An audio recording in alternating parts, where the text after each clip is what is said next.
की पीक फार आहेत, परंतु कामकरी काय आहेत? थोडे अशा प्रकारचे आहेत. आणि म्हणून पीक फार असताना देवाची सेवा करण्यासाठी देवाचे सेवक जे आहेत ना ते फार गरजेचं आहे. देवाचे सेवक जे आहे ना याची गरज सर्वत्र आम्हाला पाहायला मिळते आहे. आणि जर आम्ही पाहिलं तर पाठीमागच्या काळामध्ये जी देवाच्या सेवकांची संख्या होती ती संख्या आज वाढत चाललेली आहे. आपल्याला असं कुठंच दिसणार नाही की देवाच्या सेवकाची संख्या जी आहे ती कमी कमी होत चाललेली आहे. आम्ही जर आमच्या काही 10 वर्षापूर्वी म्हणा, 20 वर्षापूर्वी म्हणा, 25 वर्षापूर्वी म्हणा जर विचार केला तर आम्हाला पाहायला मिळते आहे की त्या काळामध्ये जी देवाच्या सेवकांची संख्या होती किंवा त्या काळामध्ये जे देवाचे सेवक होते त्यापैकी आज आम्हाला पाहायला मिळते आहे की ही संख्या जी आहे ही वाढत आणि वाढत चाललेली आहे. त्याचा अर्थ असा आहे की देवाला देवाच्या सेवकांची गरज आहे. त्याचा अर्थ अशा प्रकारचा आहे की पीक फार आहे आणि कामकऱ्यांची गरज अशा प्रकारची आहे. आणि म्हणून प्रत्येक देवाचा सेवक जो आहे हा देवाने पाचारण केलेला, देवाने बोलावलेला, देवाने त्याला एक विशिष्ट अशा प्रकारची सेवा जी आहे ती सोपून दिलेली अशा प्रकारची आहे. आणि म्हणून आजचा आपला विषय जो आहे ना हा विषय आहे पालकीय सेवा कार्य किंवा पाळक म्हणजे काय आणि त्याने जी सेवा करायची आहे ती सेवा त्याने कशा प्रकारची करायची या संदर्भात आपण थोडीशी उजळणी करणार आहोत. कारण आपण जे सर्व या ठिकाणी आहोत ना आपण सर्व पाळक वर्ग या ठिकाणी आहोत आणि आपण सर्व देवाची सेवा जी आहे ना ती आपण देवाची सेवा करत आहोत. परंतु ही देवाची सेवा करत असताना पालकीय सेवा जी आम्ही करू इच्छितो ती सेवा कशी असली पाहिजे आहे या संदर्भातल्या काही गोष्टी मी आपणापुढे मांडू इच्छितो. आणि या गोष्टी घेऊन आपण आपली सेवा जी आहे ती तपासण्याचा किंवा आपली सेवा जी आहे जर तशाच प्रकारे आहे तर पुढे घेऊन जाण्याचा आपण प्रयत्न करणार आहोत. आणि म्हणून जो कोणी पालकीय सेवा करू पाहतो त्याला प्रथम हे समजलं पाहिजे आहे, म्हणजे आम्हाला समजण्याच्या गोष्टी बऱ्याच आहेत. जोपर्यंत आम्हाला एखादी गोष्ट समजत नाही तोपर्यंत ती गोष्ट आम्हाला व्यवस्थित किंवा चांगली करता येत नाही. कोणतीही गोष्ट घ्या, ज्यावेळेस ती गोष्ट आम्हाला समजली जाते, ज्यावेळेस त्या गोष्टीचं ज्ञान आमच्या जवळ आहे, ज्यावेळेस ती गोष्ट आम्हाला माहिती आहे त्यावेळेस ती गोष्ट आम्ही करू शकतो आहे. आणि म्हणून सर्वात प्रथम पास्टरांना किंवा देवाच्या सेवकाला हे समजलं पाहिजे आहे की पालकीय सेवा जी आहे ती प्रत्येक व्यक्तीच्या जीवनामध्ये लोकांच्या गरजेनुसार शुभवर्तमानातील सत्य प्रकट करण्याची एक कला आहे. पालकीय सेवा जी आहे ना ही नुसतं उपदेश करण्याची सेवा नाही. उपदेश तर ऑटोमॅटिक आपण करतोच आहे, परंतु सर्वात प्रथम प्रत्येक सेवकाला हे समजलं पाहिजे आहे की पालकीय सेवा जी आहे ती प्रत्येक व्यक्तीच्या जीवनामध्ये, म्हणजे आमच्या चर्चमध्ये जे लोक आहेत किंवा ज्या ठिकाणी आम्हाला उपदेश करण्यासाठी बोलावलेलं आहे किंवा ज्या ठिकाणी आम्हाला सेवा करण्यासाठी बोलवलेलं आहे त्या प्रत्येक सेवेच्या ठिकाणी त्या व्यक्तीच्या गरजेनुसार शुभवर्तमानातील जे सत्य आहे ते आम्हाला प्रगट करता यायला पाहिजे आहे. असं नाही की एखादा उपदेश मी फार चांगला तयार केला आणि मग मला त्या ठिकाणी माझा उपदेश जो आहे तो मला सादर करायचा किंवा एखादा उपदेश वर माझी कमांड आहे मग मला तो उपदेश त्या ठिकाणी सांगायचा. सर्वात प्रथम ज्याही ठिकाणी आम्ही उपदेश करण्यासाठी उभं राहतो त्या उपदेश राहण्याच्या ठिकाणामध्ये त्या लोकांची गरज आम्हाला समजली पाहिजे आहे, त्या लोकांची गरज आम्ही ओळखली पाहिजे आहे. कधी कधी तुमच्या सेवा कार्यामध्ये असं होत असेल, एखाद्या वेळेस तुम्ही उपदेशाची चांगली तयारी करून जाता आणि उपदेशाची तयारी केल्याच्या नंतर अचानकपणे त्या ठिकाणी तयार केलेला उपदेश तुम्ही बाजूला ठेवता आणि दुसराच उपदेश आपण त्या ठिकाणी करतो.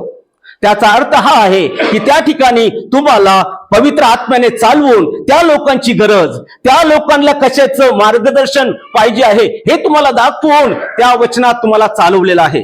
आणि म्हणूनच म्हटलेलं आहे की पालकीय सेवा जी आहे ती प्रत्येक व्यक्तीच्या जीवनामध्ये त्यांच्या गरजेनुसार शुभवर्तमानातील सत्य प्रकट करण्याची एक कला अशा प्रकारची आहे. कोणतरी वाचा प्रेषितांचे कृत्य याचा 10वा अध्याय आणि 33वा वचन.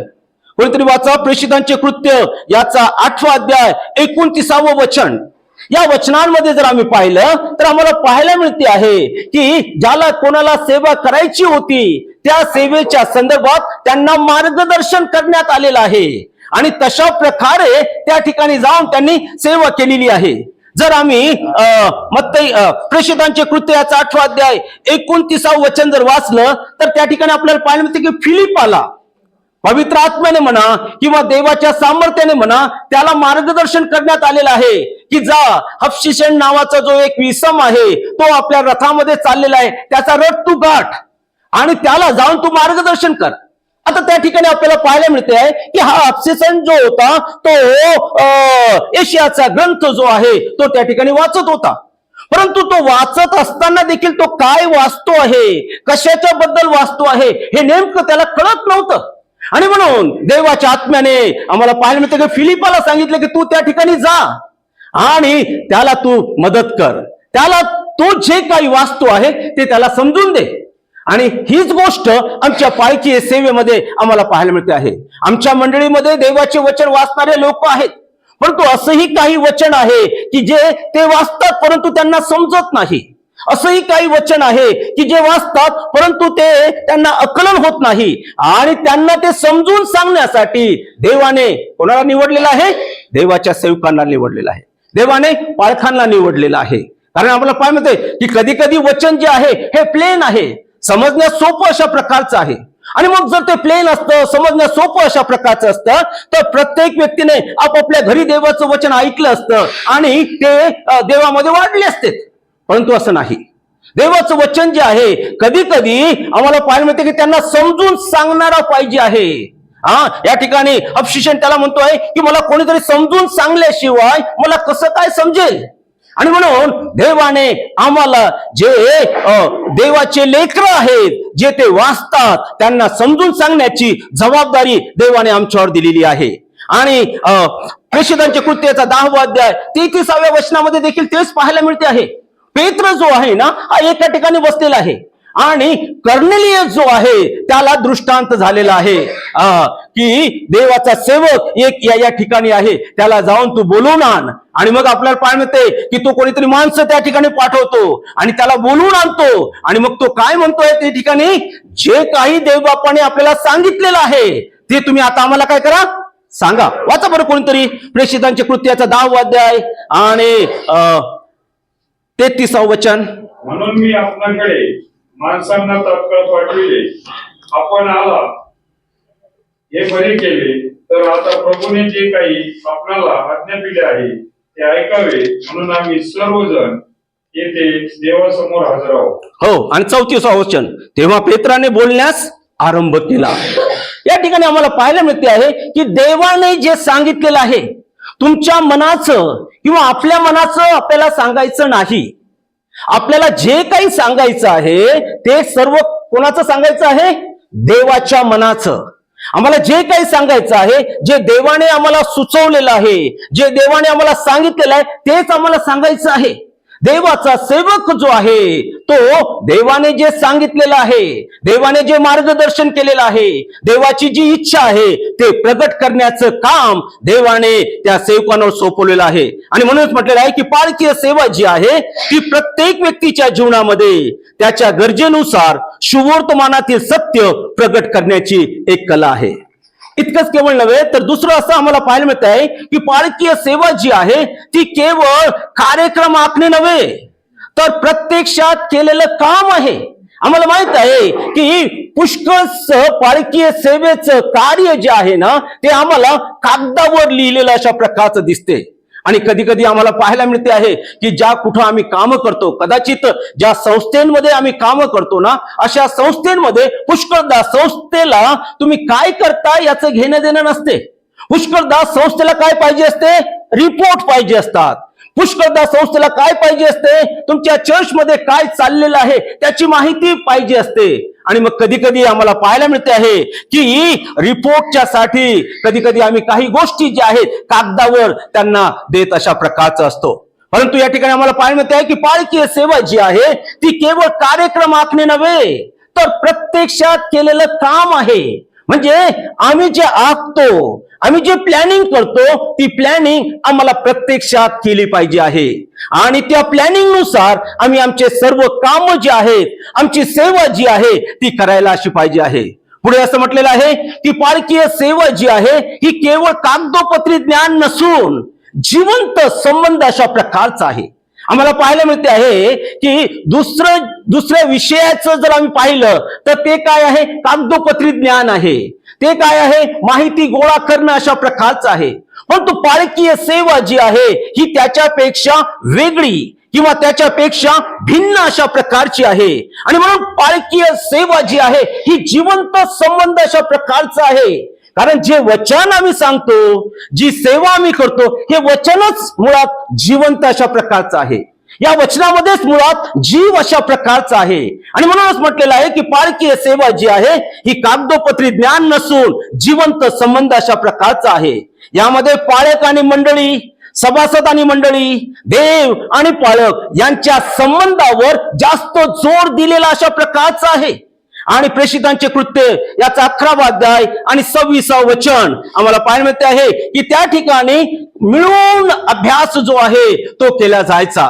मिळून त्या ठिकाणी शिक्षण जे आहे ते दिलं जायचं. आणि त्याद्वारे आम्हाला पाहायला मिळते आहे की एकमेकाच्या सोबत जिवंत संबंध जे आहे ते जोडण्याचा प्रयत्न केला जायचा. आता तुमचे बरेच ग्रुप आहेत, त्यापैकी शालोम हा एक बायबल ग्रुप आहे. आणि या ठिकाणी जिवंत संबंध जे आहेत ते आम्हाला पाहायला मिळतात. आता जिवंत संबंधासाठी जे आमच्या ग्रुपमध्ये आहे त्यांची व्यक्तिशः किंवा वैयक्तिक रीतीने आम्हाला ओळख असणं फार महत्वाची गरज आहे. कधी कधी आमच्या चर्चमध्ये कोण येते आणि कोण जाते, कधी कधी आम्हाला त्यांची ओळख देखील नसते. आणि म्हणून पालकीय सेवेमध्ये जिवंत संबंध, जो कोणी आलेला आहे त्या प्रत्येकाची ओळख त्या ग्रुपला असणं, त्या प्रत्येकाची ओळख आपल्याला असणं ही महत्वाची गरज आम्हाला त्या ठिकाणी पाहायला मिळते. वाचा बरं कोणतरी प्रेषितांचे कृत्य याचा 11वा अध्याय आणि 26वा वचन. त्याचा शोध लागल्यावर त्यांनी त्याला अंत्योखियास आणले. मग असे झाले की त्यांनी ते वर्षभर मंडळीमध्ये मिळून मिसळून बऱ्याच लोकांना शिकवले आणि शिष्यांना ख्रिस्ती हे नाव पहिल्याने अंत्योखियात मिळाले. हो, या ठिकाणी आपल्याला पाहायला मिळते की त्या ठिकाणी असं म्हटलेलं आहे की मिळून मिसळून बऱ्याच लोकांना त्याने शिकवलं. पालकीय सेवा जी आहे ही मिळून मिसळून करायची सेवा अशा प्रकारची आहे. पालकीय सेवा जी आहे त्यांच्यामध्ये राहून त्यांच्यापैकी एक होऊन त्यांना सांगण्याची सेवा अशा प्रकारची आहे. आणि म्हणून पालकीय सेवा जी आहे ही केवळ कागदोपत्री ज्ञान नसून जिवंत संबंध अशा प्रकारचा आहे. पुढची गोष्ट आम्हाला पाहायला मिळते आहे की पालकीय सेवेमध्ये जी सेवा आहे ती आपुलकी दाखवणारी सेवा आहे. आणि पालकाची ही जी आपुलकी आहे किंवा पालकाची ही जी सहानुभूती आहे हे शुभवर्तमानावर आधारित असायला पाहिजे आहे. पालकीय सेवा, ही पालकीय सेवा जी आहे ना, ही सेवा जी आहे ती आपुलकीची आणि सहानुभूतीची सेवा आहे. त्या प्रत्येक व्यक्तीच्या बद्दल आपुलकी, त्या प्रत्येक व्यक्तीच्या बद्दलची सहानुभूती जी आहे ही आमच्या मनामध्ये असणं फार गरजेची गरज आहे. पुढे असं म्हटलेलं आहे की ज्याप्रमाणे देवाने ख्रिस्ताच्या द्वारे आपल्यावर प्रीती केली, तीच प्रीती दुसऱ्यांवर करण्यास पालकाला पाचारण झालेलं आहे. आम्हाला माहित आहे की देवबापाने जेव्हा पाहिलं की मानवजात जी आहे ही काय झालेली आहे, नाश पावत आहे, पापामध्ये खितपत पडलेली अशा प्रकारची आहे. आणि म्हणून या मानवाचा बचाव करण्यासाठी, या मानवाला नाशापासून वाचवण्यासाठी देवबापाने यांच्यावर काय केली, प्रीती केली. आम्हाला पाहायला मिळते आहे की प्रीतीच्या शिवाय आमची सेवा जी आहे ती व्यर्थ अशा प्रकारची आहे. आणि करिंथकरास पत्र याच्या 13व्या अध्यायामध्ये त्यावर फार मोठा भर दिलेला अशा प्रकारचा आहे. त्या ठिकाणी असं म्हटलेलं आहे की मला सगळं काही येत असलं, गुजे मला येत असली, मला उपदेश करता आला, मला सगळ्या विद्या अवगत असल्या, परंतु माझ्या ठाई प्रीती जर नसली तर वाजणारी झांज किंवा वाजणारी थाळी किंवा झणझणणारी झांज अशा प्रकारचं आहे. आणि म्हणून आपल्याला देवबापाने जर भरपूर दानं अशा प्रकारचे दिलेले असतील, कदाचित आम्ही उत्कृष्ट अशा प्रकारचे उपदेश असू, कदाचित आमच्या सेवा कार्याच्या द्वारे चिन्ह चमत्कार आम्ही करत असू, परंतु मंडळीच्या प्रती जर आमच्या जीवनामध्ये प्रीती नसेल तर मग आमची सेवा जी आहे ना, ही सेवा व्यर्थ अशा प्रकारची आहे. आणि म्हणून या ठिकाणी म्हटलेलं आहे की ज्याप्रमाणे ख्रिस्ताच्या द्वारे आपल्यावर प्रीती केली, तीच प्रीती दुसऱ्यांवर करण्यास विशेष रीतीने देवाने देवाच्या सेवकांना पाचारण केलेलं आहे. वास्तविक पाहता आम्हाला पाहायला मिळत आहे की प्रीती जी आहे ना, ही पवित्र शास्त्राचा केंद्रबिंदू अशा प्रकारचा आहे. संपूर्ण पवित्र शास्त्र जे आहे हे प्रीती केंद्रित अशा प्रकारचं आहे. आणि आम्हाला पाहायला मिळत आहे की प्रभू येशू ख्रिस्ताने देखील जी महान आज्ञा दिलेली आहे, ती महान आज्ञा हीच आहे की तू आपला देव परमेश्वर याचवर पूर्ण मनाने, पूर्ण जीवाने, पूर्ण शक्तीने, पूर्ण बुद्धीने काय कर, प्रीती कर. आणि पुढे त्याच्या पुढे जाऊन त्याने म्हटलेलं आहे की जशी आपणावर तशी आपल्या काय कर, शेजाऱ्यावर प्रीती कर. जर आम्ही या प्रीतीला जर काढून टाकलं तर मग आम्हाला पाहायला मिळते आहे की आमची सेवा जी आहे ना, ही सेवा आम्हाला फलहीन अशा प्रकारची पाहायला मिळते. जर या प्रीतीला आम्ही काढून टाकलं तर आमची सेवा जी आहे ना, ही सेवा राहत नाही. एक प्रकारची मी असं म्हणेल की एक ती नोकरी अशा प्रकारची राहील. आणि म्हणूनच पालखी सेवेमध्ये प्रीती जी आहे ही महत्वाची आहे. मत्ती शुभवर्तमान याचा 22वा अध्याय आणि 37 ते 39 वचनामध्ये त्याबद्दल त्या गोष्टी सांगितलेल्या आहेत. आणि म्हणून आपण पालकीय सेवा म्हणजे काय याबद्दल आपण पाहिलं असताना 3-4 मतं आपण पाहिलेले आहे. त्यापैकी आपलं पहिलं मत जे आपण पाहिलेलं आहे की पालकीय सेवा म्हणजे प्रत्येक व्यक्तीच्या जीवनामध्ये शुभवर्तमानातील सत्य प्रकट करण्याची कला आहे. म्हणजे आम्ही ज्यावेळेस पालकीय सेवा करतो त्यावेळेस आता हे जे कला जी आहे ना, हे लक्षात घ्या, आपण आपल्या बुद्धी सामर्थ्याने अवगत करू शकत नाही. ही जी सेवा आहे, ही सेवा करण्यासाठीच देवबापाने आपल्याला मदतनीस सत्याचा कैवारी पवित्र आत्मा पाठवलेला आहे. तुम्हाला आठवत असेल की प्रेषितांचे कृत्य याचा 2ऱ्या अध्यायामध्ये ज्यावेळेस प्रभू येशू ख्रिस्ताचे शिष्य त्याच्या बरोबर होते, ते लगेच उठून सेवा कार्य करण्यासाठी गेले नाहीत. प्रभू येशू ख्रिस्त म्हटला, थांबा, वाट पहा. ज्यावेळेस तुमच्यावर पवित्र आत्मा येईल त्यावेळेस तुम्हाला काय प्राप्त होईल, सामर्थ्य प्राप्त होईल. आणि ही सेवा देखील आम्हाला त्याच सामर्थ्याने करायची अशा प्रकारची आहे. म्हणजे त्याचा अर्थ ज्या वेळेस आम्ही सेवा करण्यासाठी उभं राहतो त्या प्रत्येक वेळेस आम्हाला काय केलं पाहिजे, वाट पाहिली पाहिजे. त्या प्रत्येक वेळेस आम्हाला प्रार्थना केली पाहिजे. त्या प्रत्येक वेळेस आम्हाला देवाचं मार्गदर्शन जे आहे ना, हे मार्गदर्शन घेतलं पाहिजे. यासाठी की जिथं कुठं आपण सेवा करायला जातो त्या ठिकाणी शुभवर्तमानातील सत्य त्या व्यक्तीच्या गरजेनुसार आपल्याला प्रगट करता आलं पाहिजे आहे. आम्हाला पाहायला मिळते आहे की जर आम्ही चर्चमधील पालकीय सेवा जर आम्ही पाहिली, आता वेगवेगळ्या प्रकारचे मतं त्या ठिकाणी आम्हाला पाहायला मिळतात. चर्चमधील पालकीय सेवा जी आहे, ख्रिस्ती मंडळीच्या इतिहासामध्ये निरनिराळ्या कालावधीमध्ये पालकीय सेवा जी होती ही लोकांच्या करिता केलेलं एक मुख्य रदबदलीचं काम अशा प्रकारचं होतं. पालकीय सेवा जी होती सुरुवातीच्या काळामध्ये आम्हाला पाहायला मिळते आहे की देवाच्या लोकांकरिता केलेलं एक मुख्य काम समजल्या जायचं. आणि या मुख्य कामामध्ये आम्हाला पाहायला मिळते आहे की त्यांच्यासाठी नियमशास्त्राचा ग्रंथ किंवा त्यांच्यासाठी जुना करार जो आहे, त्यांच्यासाठी नवीन करार जो आहे, हा वाचून दाखवण्याचं काम त्या ठिकाणी केलं जायचं. परंतु मध्यंतरीच्या काळामध्ये पालकीय सेवेचं जे कर्तव्य होतं ते म्हणजे आत्म्यांचं तारण व्हावं आणि म्हणून सेवा केली जायची. आणि वास्तविक पाहता आत्म्याचं तारण व्हावं हे पालकीय सेवेचा केंद्रबिंदू अशा प्रकारचा आहे.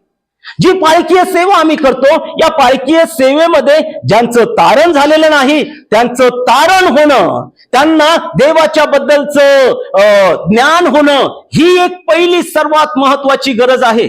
आणि दुसरं, जे तारलेले आहेत त्यांना ख्रिस्तामध्ये स्थिर करणं आणि आध्यात्मिक जीवनामध्ये त्यांची वाढ करणं ही त्याचं दुसरं कर्तव्य अशा प्रकारचं आहे. आणि म्हणून पालकीय सेवा करत असताना हे कर्तव्य आम्ही लक्षात ठेवणं फार गरजेचं आहे. पुढे आम्हाला पाहायला मिळत आहे की काही विद्वान लोक होऊन गेलेले आहेत. आणि या विद्वान लोकांमध्ये ऑगस्टिन हिप्पो नावाचा एक विद्वान आहे. आणि त्याने असं म्हटलेलं आहे की पालकीय सेवा जी आहे ती म्हणजे मंडळीमध्ये जे दुःखी कष्टी आहेत त्यांचे समाधान करणे. आम्हाला माहित आहे की मंडळीमध्ये एकाच प्रकारच्या मनस्थितीचे किंवा एकाच प्रकारच्या स्वभावाचे किंवा एकाच प्रकारच्या आचरणाचे लोक नसतात. मंडळीमध्ये वेगवेगळ्या प्रकारच्या आचरणाचे, वेगवेगळ्या प्रकारच्या स्वभावाचे, वेगवेगळ्या प्रकारच्या समस्येचे लोक असतात. आणि म्हणून त्याच्यापैकी त्याने असं म्हटलेलं आहे की जे दुःखी कष्टी आहेत त्यांचं समाधान करणं, आणि हे समाधान देखील करत असताना कसं करायचं? देवाच्या वचनातून त्यांचं समाधान करायचं. पुढे आम्हाला असं पाहायला मिळते आहे की जे अशक्त आहे त्यांना मदत करणं. आता आध्यात्मिक दृष्टिकोनातून म्हणा किंवा शारीरिक दृष्टिकोनातून म्हणा, जे अशक्त आहे त्यांची मदत करणं, जे चर्चमध्ये झोपलेले आहेत त्यांना जाग करणं, जे गर्विष्ठ आहे त्यांना नम्रतेचा मार्ग दाखवणं, ज्यांच्यावर जुलूम होत आहे त्यांना मोकळे करणं आणि त्यांची सुटका करणं, आणि जे हरवलेले आहेत अशांना शोधणं. आणि पुढे त्याने असं म्हटलेलं आहे की ज्या लोकांना आध्यात्मिक दान आहेत अशा लोकांना उत्तेजन देऊन त्यांचा उपयोग करणं. हे झालं ऑगस्टिन हिप्पो यांच्या मते पालकीय सेवा म्हणजे काय. त्याने 6-7 मुद्दे या ठिकाणी पालकीय सेवेच्या बद्दल दिलेले आहेत. परंतु आता पालकीय सेवा जी आहे ती कशी करायची याबद्दल बायबल आम्हाला काय सांगते आहे त्याकडे आम्ही थोडंसं लक्ष देणार आहोत. तर आपण काढूया पहिले पेत्र याचा 5वा अध्याय आणि 3 आणि 4 वचनाकडे आपण जाऊया. पहिले पेत्र याचा 5वा अध्याय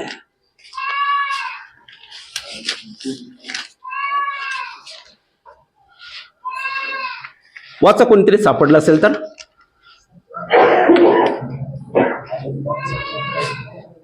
बर, पहिले पेत्र याचा 5वा अध्याय 2 आणि 3 वचन, त्यामध्ये असं म्हटलेलं आहे की तुम्हामधील देवाच्या कल्पाचे पालन करावे लागते म्हणून नव्हे, तर देवाच्या इच्छेप्रमाणे संतोषाने त्यांची देखरेख करा.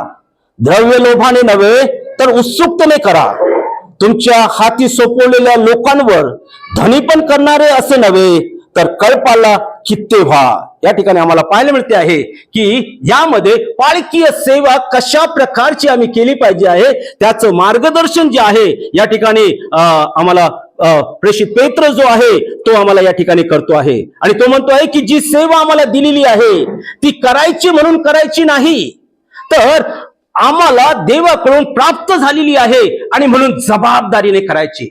प्रत्येक देवाचा सेवक, प्रत्येक पाळक जो आहे हा त्याच्या सेवेसाठी जबाबदार अशा प्रकारचा आहे.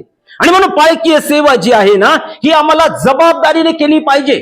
आम्हाला पालकीय सेवा जी आहे ही लाईटली घेता येत नाही.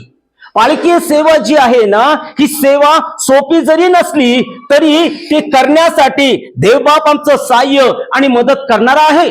परंतु आम्ही त्या सेवेच्यासाठी जबाबदार असायला पाहिजे आहे. आणि म्हणून पेत्राच्या या म्हणण्यानुसार पहिली गोष्ट आम्हाला पाहायला मिळते आहे की कल्पाचे पालन करावे लागते म्हणून नव्हे, करावे लागते म्हणून. म्हणजे एखादी गोष्ट ज्यावेळेस आम्हाला करावी लागते म्हणून आम्ही करतो, मग आम्हाला तिच्याबद्दल इतकी आपुलकी नसते, तिच्याबद्दल इतका आम्ही जबाबदार नसतो. परंतु या ठिकाणी म्हटलेलं आहे की करावी लागते म्हणून नाही, तर ती सेवा आम्हाला केलीच पाहिजे. त्यासाठी मी जबाबदार अशा प्रकारचा आहे आणि म्हणून मी ती सेवा केली पाहिजे आहे. पवित्र शास्त्रामध्ये असं म्हटलेलं आहे की प्रत्येक आत्म्याचा झाडा जो आहे परमेश्वर आपल्याजवळून घेणार आहे. आपण काय प्रीच करतो आहे, आपण काय शिकवतो आहे, आपण काय सांगतो आहे, त्यासाठी आपण स्वतः जबाबदार अशा प्रकारचे आहोत. आणि म्हणून पालकीय सेवा जी आहे ही करायची म्हणून करायची नाही. पालकीय सेवा जी आहे, आता असं म्हटलेलं आहे की काही काम नाही म्हणून पालकीय सेवा करायची असं नाही. आम्हाला पाहते कधी कधी आपण गमतीने कुठेतरी ऐकतो, जर शिकलो नाही ना मग कुठे जायचं, राजकारणात जायचं, नाही का? तसं पालकीय सेवेच्या बद्दल नाही. जर आम्हाला काही काम धंदा नाही ना मग पालकीय सेवेला जायचं किंवा पालकीय सेवा करायचं. आधीच्या काळामध्ये कधी कधी असं करायचे, जर मुलगा शिकलेला नाही किंवा मग काहीच करत नाही मग द्या याला बायबल स्कूलला पाठवून.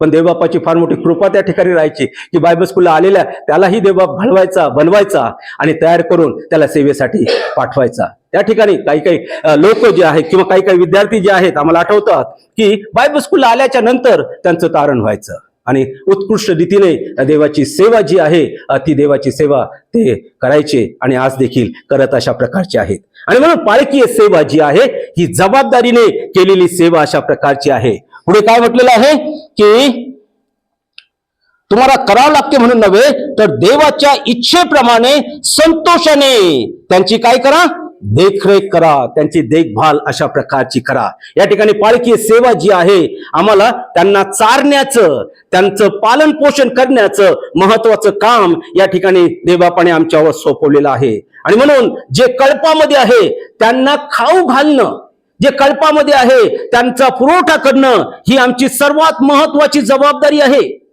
आम्हाला पाहायला मिळते आहे की कळपाचं पालन करणं, त्याला पुरेपूर आध्यात्मिक अन्न जे आहे ते देणं आमची जबाबदारी आहे. असं म्हटलेलं आहे की a pastor's first responsibility is spiritual feeding and not entertainment or not priority or not the business.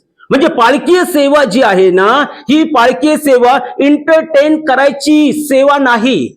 कधी कधी काहींना असं वाटते आहे की पालकीय सेवा करत असताना पुष्कळ एंटरटेन केलं, लोकांना हसवलं आणि लोकांचा टाइमपास केला तर फार चांगलं. आणि लोक पण म्हणतात की आम्हाला बोरच झालेलं नाही. काही हरकत नाही, चांगलं आहे ते, परंतु त्याच्यामध्ये आपल्याला पाहायला मिळते आहे की जे आम्हाला त्यांना द्यायला पाहिजे आहे, जे त्यांच्या उन्नतीचं, त्यांच्या गरजेचं आहे ते देणं फार महत्वाची गरज अशा प्रकारची आहे. आणि म्हणून पालकीय सेवा जी आहे ना, ही त्यांना सॉलिड अन्न जे आहे ते पुरवण्याचं काम देवाच्या सेवकाचं आहे. आता आपण साधं जर जगिक उदाहरण जर घेतलं तर आम्हाला पाहायला मिळते आहे की पोट भरण्यासाठी बऱ्याच गोष्टी आम्हाला पाहायला मिळते आहे. पिझ्झा आहे, बर्गर आहे, इतर काही गोष्टी आहेत, परंतु त्याने काय होते, खाताना चांगलं वाटते, परंतु त्याच्यानंतर त्याचे काय होतात, त्रास होतात. त्याच्यानंतर ते शरीराला अपायकारक अशा प्रकारचे ठरतात. एखाद्या वेळेस ठीक आहे, परंतु वारंवार जर आम्ही तसंच करत राहिलो तर ते त्या व्यक्तीच्या शरीरासाठी पोषक अशा प्रकारचं नाही. आणि म्हणून पालकीय सेवेमध्ये पालकाचं देखील हेच काम आहे की नेहमीच त्यांचं एंटरटेनमेंट करायचं किंवा नेहमीच त्यांचं मनोरंजन करायचं, हा आमच्या सेवेचा उद्देश नाही. कधी कधी आम्हाला कठोर अशा प्रकारचे देखील संदेश द्यावे लागतील. कधी कधी आपल्याला त्यांना माहित नाही अशा प्रकारच्या गोष्टी आपल्याला सांगाव्या लागतील. मागच्या वेळेस ज्यावेळेस आपण बायबल स्टडीसाठी एकत्र जमलो होतो आणि डॉक्टर साहेबांनी जो विषय घेतला होता तो खरंच फार गहन विषय होता. आता तो समजण्याच्या बुद्धी पलीकडच्या अशा प्रकारचा होता, परंतु त्याचा अर्थ असा नाही की लोकांना आता हा समजत नाही म्हणून त्याला आपण घ्यायचं नाही. कारण सिद्धांत जो आहे, डॉक्ट्रिन जी आहे, ही प्रत्येक देवाच्या सेवकाला समजणं, माहीत असणं गरजेची गरज आहे. कारण त्याच्यानंतर जे आपल्याला माहीत आहे ते आपण आपल्या मंडळीला शिकू आणि आपल्याला पाहायला मिळते आहे की त्याचा नाशापासून आपण बचाव अशा प्रकारचा करू. आणि म्हणून पालकीय सेवा जी आहे ती कळपाचं पालन करणारा अशा प्रकारचं आहे. आता पालन करणं म्हणजे काय, तर देवाच्या वचनातून त्यांना शिकवणं.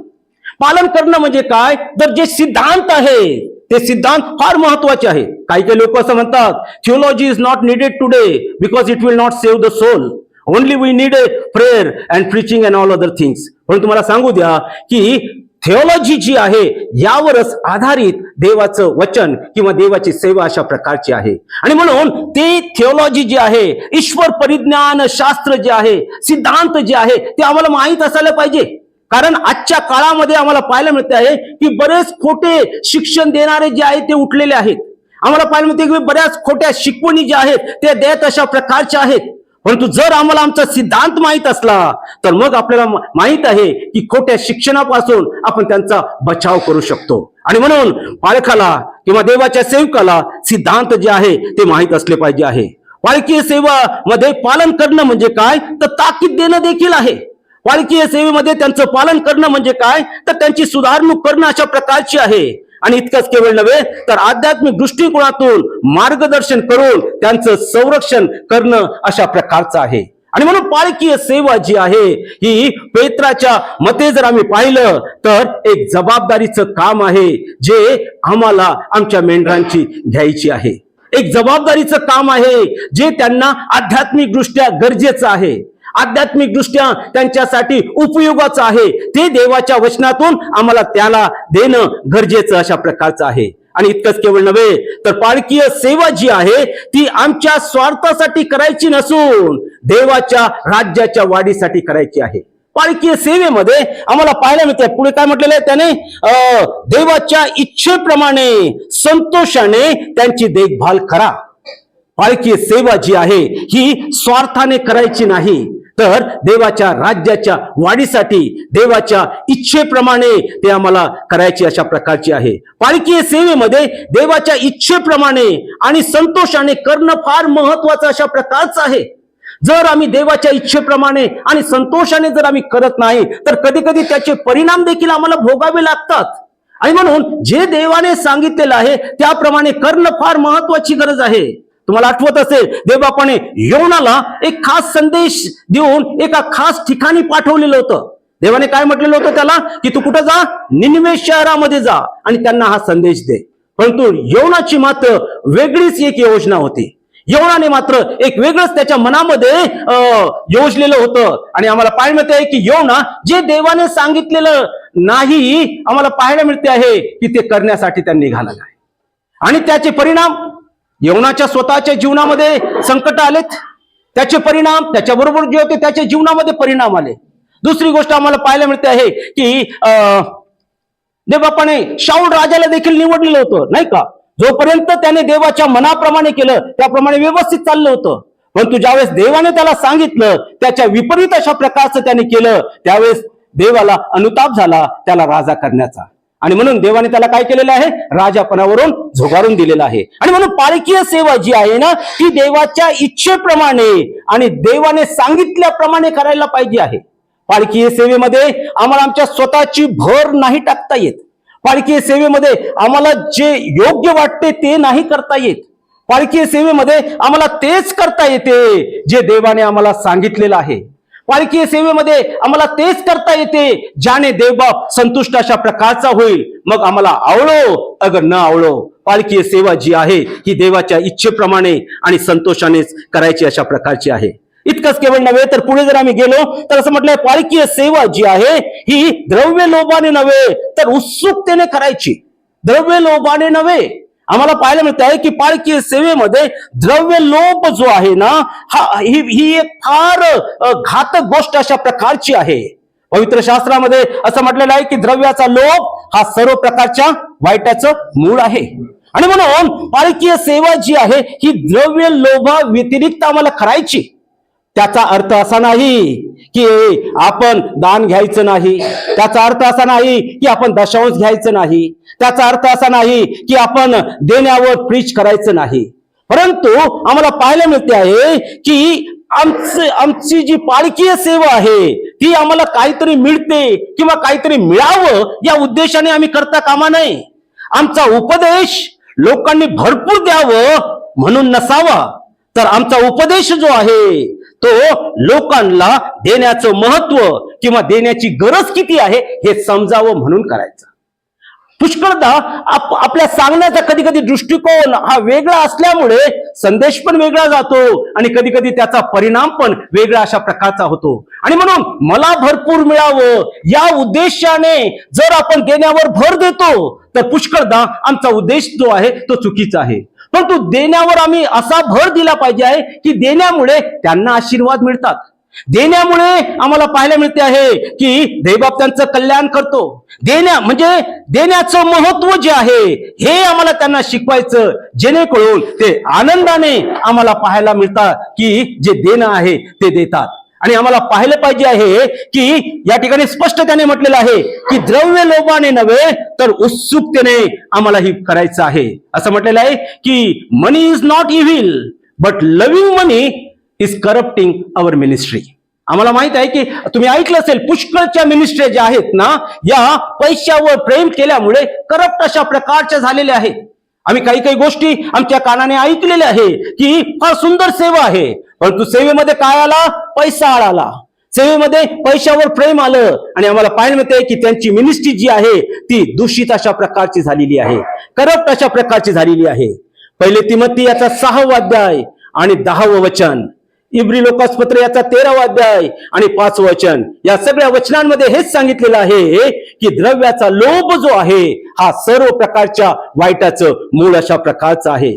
जर आम्ही देवबापाची सेवा करतो ना, तर देवबापाला माहित आहे की आम्हाला काय लागते आणि काय नाही, तो पुरवायला समर्थ अशा प्रकारचा आहे.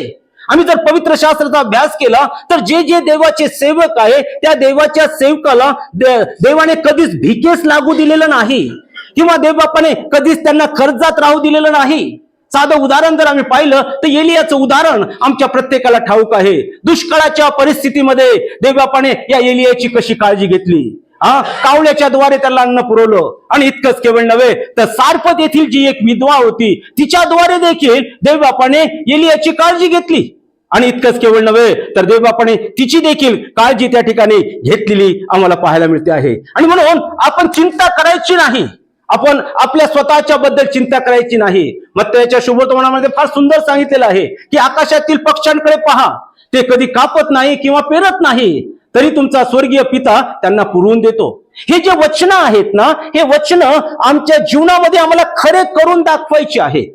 नुसतं हे वचन ऐकून वाचून आम्हाला पाहिजे तशा प्रकारचं नाही करायचं.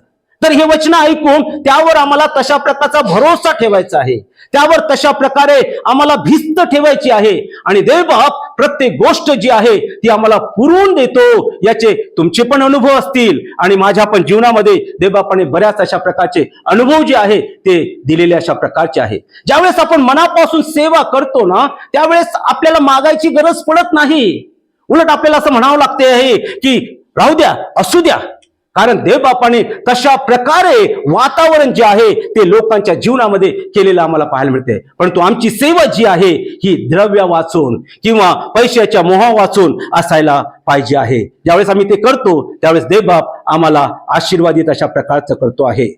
आम्हाला पाहायला मिळते आहे की मिनिस्ट्री जी आहे ना, ही जी आहे स्वतःच्या लाभासाठी म्हणा किंवा स्वतःच्या उन्नतीसाठी नाही, तर आम्हाला पाहायला मिळते आहे की मिनिस्ट्री जी आहे ना, हे देवाच्या राज्याच्या फायद्यासाठी आहे.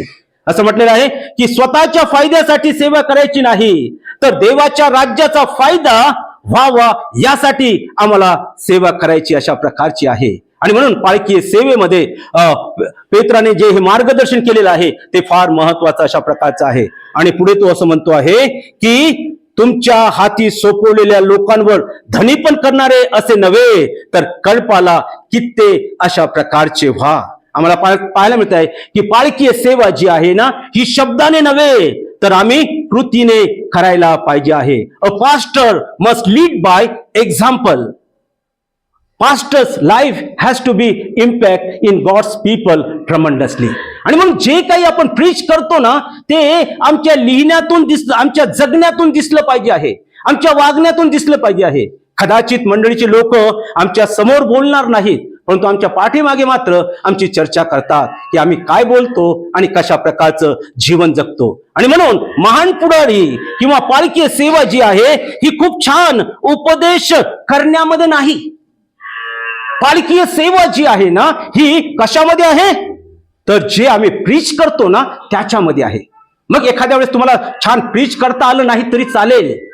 आम्हाला पाहायला मिळते की जे काही आम्ही प्रीच केलेलं आहे, जे काही आम्ही लोकांना सांगितलेलं आहे, त्याप्रमाणे ज्यावेळेस आम्ही जीवन जगतो ना, त्याप्रमाणे ज्यावेळेस आम्ही जगतो त्यावेळेस आम्हाला पाहायला मिळते आहे की पालखी सेवा जी आहे फलदायी किंवा आशीर्वादित अशा प्रकारची होती. असं एक उदाहरण मी ऐकलेलं आहे की एक देवाचे महान सेवक त्यांना एका ठिकाणी ज्याला रिव्हायवल मीटिंग म्हणतात त्याच ठिकाणी बोलावण्यात होतं. आणि मग पालक साहेब, त्यांचा मुलगा आणि त्यांची पत्नी जी आहे ना, हे त्या ठिकाणी उपदेश करण्यासाठी गेलेत. आणि इतका पॉवरफुल त्यांचा उपदेश त्या ठिकाणी चाललेला होता की लोक हालेलुया, प्रेज द लॉर्ड म्हणून त्यांच्या उपदेशाला साथ देत होते. इतका पॉवरफुल उपदेश चालला होता की लोक रडत होते. आणि आम्हाला पाहायला मिळते की आशीर्वादित त्याचा उपदेश त्या ठिकाणी चाललेला होता. परंतु त्या ठिकाणी देखील एक मुलगा जो आहे पाठीमागे बसून तोही रडत होता आणि काय म्हणत होता, लॉर्ड ब्रिंग अस 1 फूट डाऊन, लॉर्ड ब्रिंग अस 1 फूट डाऊन. आणि त्यांचा उपदेश चालू राहायचा आणि मधून मधून हे अशा प्रकारचे म्हणायचे. लोकांना असं वाटलं की बाबा हा उपदेश करणाऱ्याला उत्तेजन देत आहे किंवा त्यांना प्रतिसाद देत आहे अशा प्रकारचं वाटलं.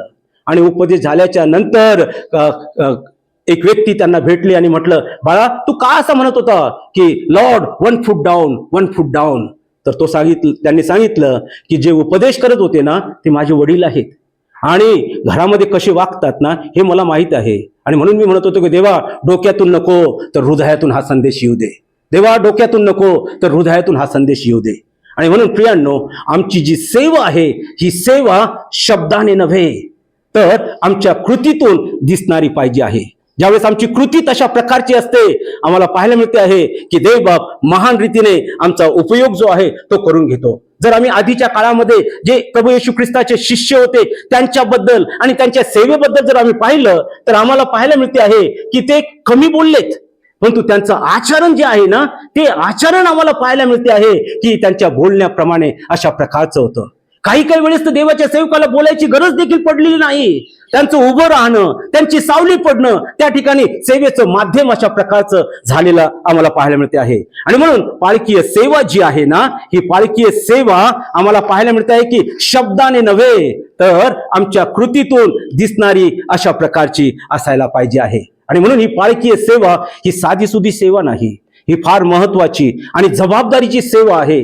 ज्याही सेवा या जगामध्ये असतील ना त्या सर्व सेवेच्या पैकी ही फार उच्च प्रतीची फार महत्वाची सेवा अशा प्रकारची आहे. जर आम्ही पुढे पाहिलं तर असं म्हटलेलं आहे की पालकीय सेवा जी आहे ती एका मेंढपाळाप्रमाणे करायची सेवा अशा प्रकारची आहे. जर आपल्याला असं वाटत असेल की बाबा ही पालकीय सेवा कशा प्रकारची असावी तर मी तुम्हाला म्हणेल की एका मेंढपाळाला आपल्या समोर तुम्ही ठेवा आणि हा मेंढपाळ जो आहे हा ठेवलेला मेंढपाळ आम्हाला पालकीय सेवा जी आहे कशा प्रकारे आम्हाला करावी लागेल त्या संदर्भातलं सुंदरश मार्गदर्शन करणारा असा प्रकार आम्हाला पाहायला मिळतो आहे. ज्याप्रमाणे मेंढपाळ आपल्या मेंढरांची काळजी घेतो त्याच प्रकारे पालकांनी आपल्या मंडळीची काळजी घ्यायला पाहिजे आहे. ज्याप्रमाणे मेंढपाळ आपल्या मेंढरांना सांभाळतो त्या प्रकारे आम्हाला आमच्या मेंढरांना सांभाळलं पाहिजे आहे. आणि सुंदरचं उदाहरण याचं जर आम्ही पाहिलं तर स्तोत्र 23 आमच्या पुढे आहे. परमेश्वर हा कोण आहे? आमचा मेंढपाळ आहे. आणि परमेश्वर हा आमचा मेंढपाळ या नात्याने त्याने आमची कशी काळजी घेतलेली आहे हे आम्हा सर्वांना माहित आहे. आम्ही कदाचित त्यावर उपदेश देखील केलेले असतील, परंतु त्याचं महत्वाचं काम आम्हाला पाहायला मिळते आहे की मार्गदर्शन करणं आहे. त्याचं महत्वाचं काम जे आहे ते पुरवठा करणं आहे. त्याचं महत्वाचं काम जे आहे ते संरक्षण करणं आहे. त्याचं महत्वाचं काम जे आहे ते वाढ करणं आहे. त्याचं महत्वाचं काम जे आहे जे हरवलेले आहे त्यांचा शोध करणं आहे. त्याचं महत्वाचं काम जे आहे जे अशक्त आहेत त्यांची काळजी घेणं आहे. आणि त्याचं महत्वाचं काम जे आहे जे संकटात आहे त्यांना सोडवणं. आणि सर्वात महत्वाचं त्याचं महत्वाचं काम जे आहे ते मेंढरांच्या बरोबर राहणं. आम्हाला पाहायला मिळतं आहे की मेंढपाळ जो आहे ना ज्या ठिकाणी मेंढरं आहेत त्या ठिकाणी मेंढपाळ आहे आणि ज्या ठिकाणी मेंढपाळ आहे त्या ठिकाणी मेंढरं आहेत. याचा अर्थ असा नाही की आपण आपलं घरदार सोडायचं आणि चर्चमध्येच राहायचं. याचा अर्थ असा नाही की आपण आपलं कुटुंब सोडायचं आणि कुटुंबामध्ये जाऊन राहायचं. त्याचा अर्थ असा आहे की आम्ही सदोदित त्यांच्या बरोबर आहे, म्हणजे आम्ही त्यांच्यासाठी नेहमी उपलब्ध आहे. कोणतीही परिस्थिती त्यांची असू द्या, मग आजाराची असू द्या की कार्यक्रमाची असू द्या की कोणत्या समस्येची असू द्या, आम्ही त्यांच्यासाठी उपलब्ध अशा प्रकारचं असायला पाहिजे आहे. कधी कधी काही गोष्टी अपवाद असतील, कदाचित आम्ही ठिकाणावर नसू, आम्ही बाहेर गावी कुठे गेलेलो असू किंवा काही अपवाद वगळता आम्हाला पालकीय सेवेमध्ये आम्हाला त्यांची पालकीय सेवा जी आहे ही एका मेंढपाळाप्रमाणे करण्याचं आमचं आद्य काम अशा प्रकारचं आहे. आणि म्हणून या पालकीय सेवेमध्ये आम्हाला पालकाला नेहमी मेंढपाळाला समोर ठेवणं गरजेचं आहे. बरं, ज्यावेळेस आम्ही मेंढपाळाला समोर ठेवतो त्यावेळेस आम्ही लक्षात घेतलं पाहिजे आहे की अशा मेंढपाळाला समोर ठेवायचं जो मेंढपाळ कसा आहे? उत्तम आहे. कारण पवित्र शास्त्रामध्ये जर मेंढपाळाच्या बद्दल जर आम्ही पाहिलं तर 2 प्रकारचे मेंढपाळ आम्हाला पाहायला मिळतात. एक मेंढपाळ उपयोगी, दुसरा मेंढपाळ निरुपयोगी.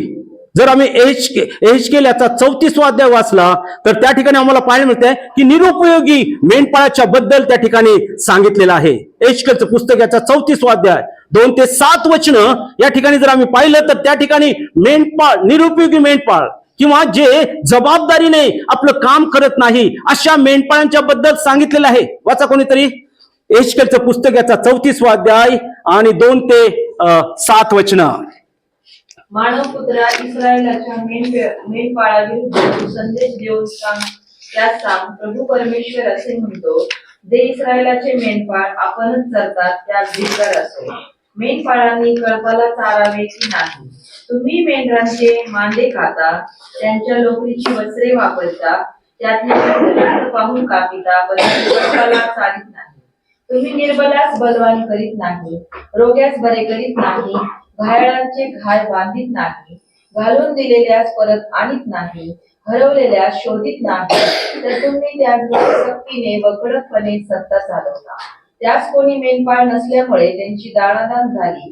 ती सर्व वनपशूस भक्ष्य होऊन त्यांची दाणादाण झाली. माझी मेंढरे सर्व डोंगरावरून, सर्व उंच टेकड्यावरून भटकत आहे.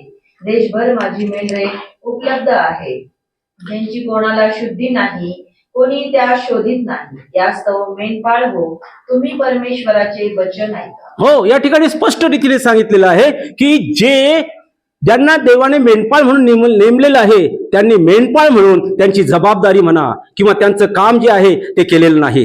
आता हा जो वृत्तांत या ठिकाणी दिलेला आहे, हा मला पाहायला मिळतं की ज्यावेळेस यरूशलेम जे आहे, यरूशलेमेचा पाडाव झाला, त्या कारकिर्दीमध्ये सगळे जे इस्रायल लोक होते त्यांची पांगापांग झालेली आहे. आणि आम्हाला पाहायला मिळतंय की 586 BC मध्ये यरूशलेमेचा पाडाव त्या ठिकाणी झालेला आहे. आणि या पाडावाच्या नंतर देवाचे जे इस्रायल लोक होते त्यांची सर्वत्र पांगापांग झालेली आहे. आणि या पांगापांग होण्यासाठी राजे लोक जबाबदार होते. या पांगापांग झाल्यासाठी जे पुढारी लोक जबाबदार होते. आणि या पांगापांग झाल्याच्यासाठी जे त्या ठिकाणी सत्तेवर होते ते जबाबदार अशा प्रकारचे होते. आणि या सगळ्यांना एकत्र करून या ठिकाणी आपल्याला पाहायला मिळते आहे की मेंढपाळ ही संकल्पना त्या ठिकाणी वापरलेली आहे. आणि म्हटलेलं आहे की हे जे मेंढपाळ आहे, हे मेंढपाळ काय करतात? स्वतःच चरतात. वास्तविक पाहता यांची जबाबदारी काय आहे? चारण्याची जबाबदारी आहे. आम्हाला पाहायला मिळते म्हणजे थोडक्यात मेंढरांच्याकडून सगळा फायदा जो आहे तो घेतात, पण तो आपल्या परीने मेंढरांची जी काळजी घ्यायला पाहिजे असते ती काळजी मात्र ते घेत नाहीत. आणि म्हणून हे जे मेंढपाळ आहेत, असल्या प्रकारचा मेंढपाळ आपल्याला व्हायचं नाही. आपल्याला पाहायला मिळते की आज अशा प्रकारचे बरेचसे मेंढपाळ जे आहेत ना, ते आम्हाला पाहायला मिळतात. त्या मंडळांमध्ये येतात, परंतु त्यांना चारण्याच्या ऐवजी, त्यांची काळजी घेण्याच्या ऐवजी आपल्या स्वतःला कसं चरता येईल किंवा आपली स्वतःची कशी भरभराट होईल किंवा आपल्या स्वतःचा कसा फायदा होईल याकडे त्यांचं जे लक्ष आहे ते जास्त लागलेलं आम्हाला पाहायला मिळते. परंतु त्याच्या विरुद्ध जर आम्ही पाहिलं तर योहानकृत शुभवर्तमान याचा 10वा अध्याय आणि त्यामध्ये एका उत्तम मेंढपाळाच्या बद्दल आम्हाला त्या ठिकाणी सांगितलेलं पाहायला मिळते आहे. आणि हा जो उत्तम मेंढपाळ आहे हा आमचा प्रभू येशू ख्रिस्त आहे. त्याने आम्हाला सांगितलेलं आहे की उत्तम मेंढपाळ कशा प्रकारचं व्हायचं आहे. आणि म्हणून जर आम्हाला पाळकीय सेवा करायची आहे तर आम्ही लक्षात घेतलं पाहिजे आहे की प्रभू येशू ख्रिस्त जो आहे हा आमचा मेंढपाळाचा कित्ता अशा प्रकारचा आहे. या प्रभू येशू ख्रिस्ताने मेंढपाळाची सेवा आम्ही कशा प्रकारची करायची स्वतःच्या जीवनातून त्याने प्रगट केलेलं आम्हाला पाहायला मिळतात. आणि त्याही अध्यायामध्ये सांगितलेलं आहे, 10वा अध्याय आणि पहिलं वचन, मी तुम्हाला खचित सांगतो, जो मेंढपाळाच्या दाराने न जाता दुसरीकडून चढून जातो तो चोर व लुटारू अशा प्रकारचा आहे. 10वं वचन, चोर येतो तो केवळ चोरी, घात व नाश करावा येतो, मी तर त्यांना जीवन प्राप्ती व्हावी व ती विपुल व्हावी म्हणून आलेलो आहे. या ठिकाणी उत्तम मेंढपाळ किंवा उपयोगी मेंढपाळ आणि निरुपयोगी मेंढपाळ याबद्दल सांगितलेलं आहे. निरुपयोगी मेंढपाळ जो असतो ना तो स्वकेंद्रित अशा प्रकारचा असतो. निरुपयोगी मेंढपाळ जो असतो ना तो स्वतःचं हित, स्वतःचा फायदा पाहतो आणि त्यांना मेंढरांचं काही घेणं देणं नसते. परंतु जो उत्तम मेंढपाळ आहे तो आपला स्वतःचा जीव जो आहे तो धोक्यात देखील घालतो आणि आपल्या मेंढरांना तो त्या परिस्थितीमध्ये सांभाळतो. आपल्याला पाहायला मिळतंय की तो उत्तम प्रकारची काळजी घेतो.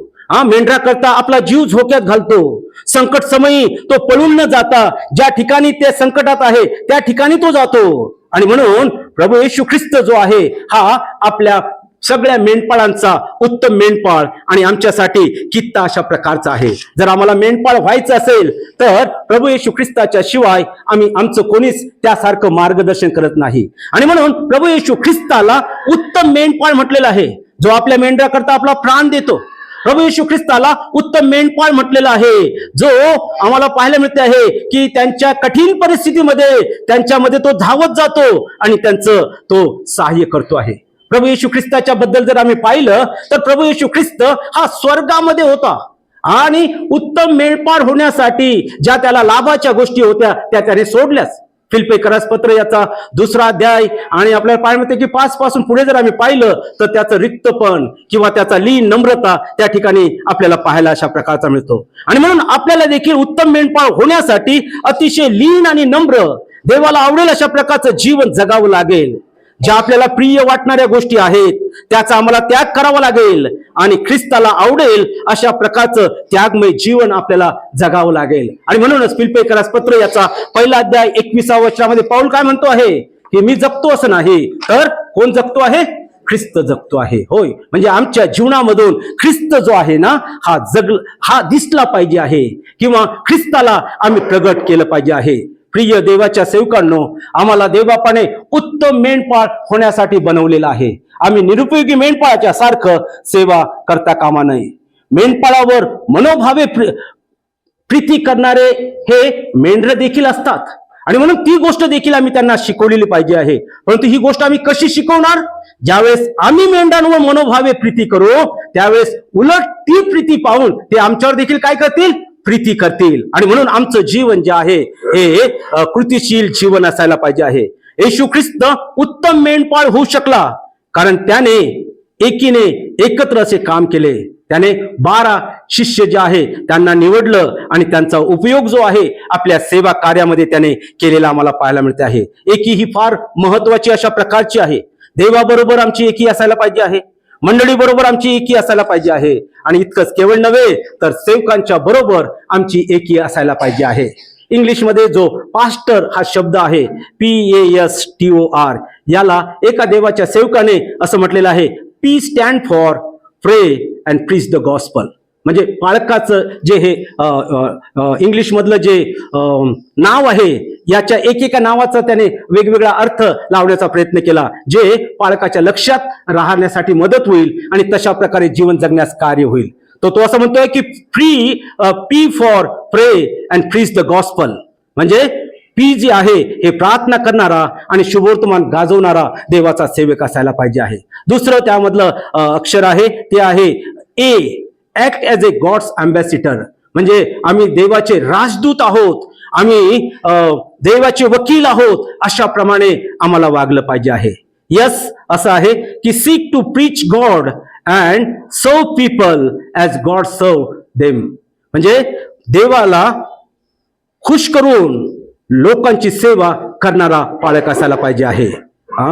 टी जी आहे T stand for teach the word so people can grow to spiritual maturity.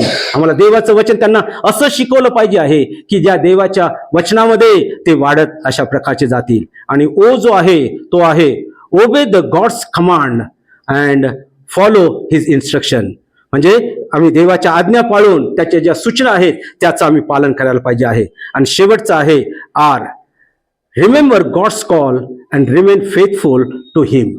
देवबापाने आपल्या प्रत्येकाला पाचारण केलेलं आहे. आपण स्वतःहून या सेवेमध्ये आलेलो नाही आणि म्हणून आम्ही नेहमी आमचा कॉल जो आहे ना तो कॉल आम्ही लक्षात ठेवला पाहिजे आहे आणि देवाच्या बरोबर आम्ही विश्वासू अशा प्रकारचं असायला पाहिजे आहे. आणि म्हणून पाळकीय सेवा जी आहे ही साधी सुधी सेवा नाही, तर ही देवाने दिलेली एक महान सेवा अशा प्रकारची आहे. आम्हाला पाहायला मिळत आहे की a pastor ministry should be Christ center ministry. पाळकीय सेवा जी आहे ना ही ख्रिस्त केंद्रित सेवा असायला पाहिजे आहे. A pastor is not the star of the church but the star of the church is Jesus Christ. नेहमी लक्षात घ्यायचं आहे की आमच्या सेवेमध्ये आम्ही स्टार नाहीत, आमच्या सेवेमध्ये आमचा प्रभू येशू ख्रिस्त जो आहे तो स्टार अशा प्रकारचा आहे. आणि म्हणून पाळकीय सेवा जी आहे ही सेवा आम्ही देवाला गौरव देणारी, देवाला मान सन्मान देणारी अशा प्रकारची असायला पाहिजे आहे. पाळकीय सेवा जी आहे ही देवाने दिलेली एक महान देणगी आपण म्हणूया. देवाने दिलेलं एक महान सन्मान आपण म्हणूया की जे देवबापाने आपल्यावर सोपवलेली अशा प्रकारची आहे. आणि म्हणून ही पाळकीय सेवा आपण करत असताना नेहमी आपण प्रभू येशू ख्रिस्ताला समोर ठेवून जर ही सेवा केली तर माझी खात्री आहे की जी सेवा आपण करतो आहे त्या सेवेच्या द्वारे देव तर संतुष्ट होतो, परंतु देवबाप त्या सेवेला असे फल देतो की ज्याद्वारे देवाच्या राज्याचं गौरव अशा प्रकारचा होतो. आणि म्हणून प्रिय देवाच्या सेवकांनो, आपली प्रार्थना हीच असली पाहिजे आहे की देवा तुझे काय हो, तुझी वृद्धी हो, माझा रास हो. तुम्हाला आठवत असेल की बाप्तिस्मा करणारा जो योहान आहे, या बाप्तिस्मा करणारा योहान ज्यावेळेस बाप्तिस्मा करायचा त्यावेळेस पुष्कळचे लोक जे आहेत ना त्याच्याकडे यायचे. आणि कालांतराने आम्हाला पाहायला मिळते आहे की इतके लोक त्याच्याकडे यायचे, शेवटी योहानाचे शिष्य जे आहेत ना त्यांना जरा भीती वाटायला लागली की बाबा रे सगळे शिष्य जे आहेत ना हे कोणाकडे चाललेले आहेत, हे प्रभू येशू ख्रिस्ताकडे चाललेले आहेत. आणि म्हणून योहान को शुभवर्तमान याचा 3रा अध्याय आणि 30व्या वचनामध्ये त्याच्यावरचे काही वचन आहेत, परंतु त्या ठिकाणी योहान काय म्हणतो आहे, त्याची वृद्धी व्हावी आणि माझा ऱ्हास व्हावा. आणि हे ध्येय प्रत्येक सेवकाचं व्हावं. आमच्या सेवा कार्यामध्ये जो उंचवला गेला पाहिजे आहे तो कोण असायला पाहिजे आहे, आमचा प्रभू येशू ख्रिस्त. आणि जो घटला गेला पाहिजे आहे तो आम्ही असायला पाहिजे आहे. अशा रीतीने जर आम्ही सेवा केली तर माझी खात्री आहे की देवबाप या सेवेच्या द्वारे आम्हाला देखील आशीर्वादित करेल आणि आमच्या जीवनाच्या द्वारे त्याचं गौरव होईल. देव करो आणि या पाळकीय सेवेच्या बद्दल जे काही आपण आज ऐकलेलं आहे त्याप्रमाणे आपलं जीवन करण्यासाठी तो आपलं साहाय्याने मदत करो. पुन्हा एकदा मी तुम्हा सर्वांचे आभार मानतो की तुम्ही मला ही संधी दिली आणि केलेलं मार्गदर्शन जे आहे ते तुम्ही शांततापूर्वक आणि आदरयुक्त याने ऐकून घेतलेलं आहे. देवबाप तुम्हा सर्वांना आशीर्वाद देव. आमेन.